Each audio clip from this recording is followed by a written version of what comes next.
Hello मेरे प्यारे बच्चों, कैसे हो आप सब और कैसी चल रही है आपकी स्टडी। आई होप आप सभी लोग स्वस्थ और मस्त होंगे और आपकी स्टडी एकदम धमाकेदार शानदार चल रही होगी। तो बच्चों, आज का ये video very most important video है।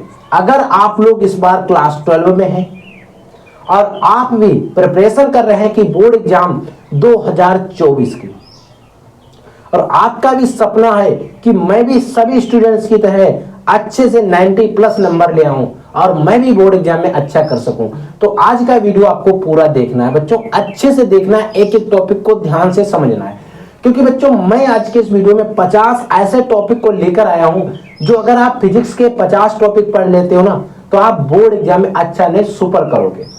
बस आपको 50 टॉपिक तैयार करना है, आपको पढ़ना है, रीड करना है, रिवीजन करना है। बोर्ड एग्जाम तक सिर्फ इन 50 टॉपिक पर आपको फोकस करना है, जब तक आप बोर्ड एग्जाम 2024 नहीं दे देते हो। हम आपका समय वेस्ट नहीं करेंगे, सीधे वीडियो के मुद्दे पर आएंगे। देखिए बच्चों, पहला टॉपिक हम बताते हैं आपको, विद्युत आवेश क्या होता है। यानी कि हम विद्युत आवेश की बात करते हैं, विद्युत आवेश होता क्या है, इसकी परिभाषा क्या होती है। ये क्वेश्चन आपके बोर्ड एग्जाम में आएगा। आपको इसकी परिभाषा या कुछ भी आता है आपको बताना है, इसको तैयार कर लेना है। रेखीय आवेश घनत्व क्या होता है। अगला है कूलाम का नियम क्या है। बोर्ड एग्जाम में जब भी आएगा पूरा 5 नंबर का आएगा कूलाम का नियम, और आपको पता है कितना इंपॉर्टेंट है, आता रहता है। ठीक है, अगला देखिए, अगला है कि वैद्युत द्विध्रुव आघूर्ण क्या, वैद्युत द्विध्रुव आघूर्ण क्या होता है। अगला है टॉपिक वैद्युत द्विध्रुव की अच्छी या निरक्षीय स्थिति में वैद्युत क्षेत्र की तीव्रता का व्यंजक। तीव्रता को हम ई से लिखते हैं। वैद्युत क्षेत्र की तीव्रता दोनों में निकालनी, अच्छी स्थिति में और निरक्षीय स्थिति में। ठीक है बच्चों, अगला टॉपिक देखिए, गॉस की प्रमेय। पूरी गॉस की प्रमेय आपको ध्यान से पढ़नी है, अच्छे से तैयार करनी है। वैद्युत बल रेखाएं क्या होती हैं, विद्युत बल रेखाएं क्या होती हैं, वैद्युत विभव क्या होता है। विद्युत आवेश की बात करी थी हमने, अब विद्युत विभव की बात करते हैं। परावैद्युत पदार्थ क्या होता है, जिसको हम के से डिनोट करते हैं। किससे बच्चों, के से डिनोट करते हैं परावैद्युत पदार्थ को। क्या होता है, समविभव पृष्ठ क्या होता है। समविभव पृष्ठ क्या होता है बच्चों, ऐसा पृष्ठ जिसके सभी बिंदुओं पर विभव समान होता हो, उसे समविभव पृष्ठ कहते हैं। और वैद्युत विभव की हम ऊपर बात कर चुके हैं। अगला टॉपिक है वैद्युत द्विध्रुव के कारण अच्छी स्थिति में किसी भी बिंदु पर वैद्युत विभव की बात कर रहे हैं, और विभव को बच्चों बी से डिनोट करते हैं। वैद्युत विभव के लिए आपको सूत्र का निगमन करना है। अगला टॉपिक है विभव प्रवणता क्या होती है और संधारित्रों का श्रेणी तथा समांतर क्रम। आपने पढ़ा होगा संधारित्रों का श्रेणी क्रम होता है, समांतर क्रम होता है बच्चों C C1 plus C2 plus C3। ये संधारित्रों का समांतर क्रम होता है। कौन सा बच्चों, समांतर क्रम। ये मत सोचना सर आप गलत बता रहे हो बच्चों, यहाँ पर प्रतिरोध जो होता है, प्रतिरोध उसका उल्टा होता है। प्रतिरोध में जो सूत्र लगते हैं उसका जस्ट उल्टे सूत्र यहाँ पर हैं। यहाँ पर अगर हम श्रेणी क्रम की बात करते हैं तो सूत्र लगता है 1/C 1/C1 plus 1/C2 plus 1/C3। ये इसमें श्रेणी क्रम में लगता है, और ये C प्लस C2 इसमें समांतर क्रम में लगता है। अगले टॉपिक देखिए बच्चों, अगला टॉपिक है बच्चों ओम का नियम। वेरी मोस्ट इंपोर्टेंट ओम का नियम, किरचॉफ का नियम, दोनों नियम, बंद पास का नियम और संधि का नियम, दोनों नियम आपको पढ़ने हैं। अनुगमन वेग क्या होता है, विभव मापी क्या होता है, धारा घनत्व क्या होता है, होइट-स्टोन सेतु सिद्धांत क्या है। आपको सारे टॉपिक, होइट-स्टोन सेतु, चुंबकीय क्षेत्र, चुंबक के चारों ओर का जो क्षेत्र होता है वही चुंबकीय क्षेत्र होता है, आपको पता होगा। ठीक है, लॉरेंज बल क्या होता है, आपको इसके बारे में पढ़ना है। आपको बायो तथा सावर्ट का नियम पढ़ना है, अच्छे से स्टडी करना है, पूरा पढ़ना है। ठीक है बच्चों, एम्पियर का परिपथीय नियम। एम्पियर का परिपथीय नियम बोर्ड एग्जाम में 2014 में शायद आया था, उसके बाद में भी कई बार आया, लेकिन हमें वही ध्यान है। पूरा 5 नंबर में आया था एम्पियर का परिपथीय नियम, तो आपको पढ़ के जाना है एम्पियर का परिपथीय नियम।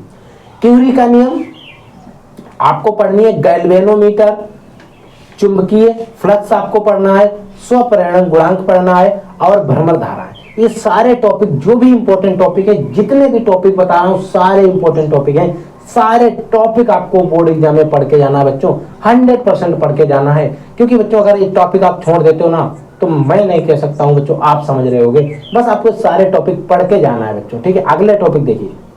अगला टॉपिक है जैसे लेंज का नियम क्या होता है, फैराडे का नियम क्या होता है, ट्रांसफार्मर, इसका आपको सचित्र वर्णन पढ़ के जाना है। क्या बच्चों, सचित्र वर्णन, और ये पूरा जब भी आएगा पूरा 5 नंबर में आएगा ट्रांसफार्मर पर सचित्र वर्णन। आपको सूक्ष्म तरंगे पढ़नी, पराबैंगनी तरंगे पढ़नी है, एक्स किरणें पढ़नी है। आपको तीनों टॉपिक एक एक नंबर में, आप जल्दी से इनको निपटा दोगे। सूक्ष्म तरंगे, पराबैंगनी किरणें और एक्स किरणें क्या होती है। मैक्सवेल का विद्युत चुंबकीय तरंग सिद्धांत आपको पढ़ के जाना है। मैक्सवेल ने विद्युत चुंबकीय तरंग सिद्धांत जो दिया था उस सिद्धांत को पूरा पढ़ना है, और इस सिद्धांत पूरा आपके 3 से 5 नंबर में बोर्ड एग्जाम में पूछा जाएगा। आपको लेंस की फोकस दूरी के बारे में आपको पढ़ के जाना है। समंजन क्षमता क्या होती है बच्चों, अगर हम समंजन क्षमता को डिफाइन करें तो समंजन क्षमता क्या होती है। हम और आप कभी कभी पास की वस्तु देखते हैं, कभी कभी दूर की वस्तु देखते हैं। कब देखते हैं, जब हमारी आंख में कोई दोष नहीं होता है। तो क्या करते हैं, हम अपनी फोकस दूरी को कम या ज्यादा कर सकते हैं।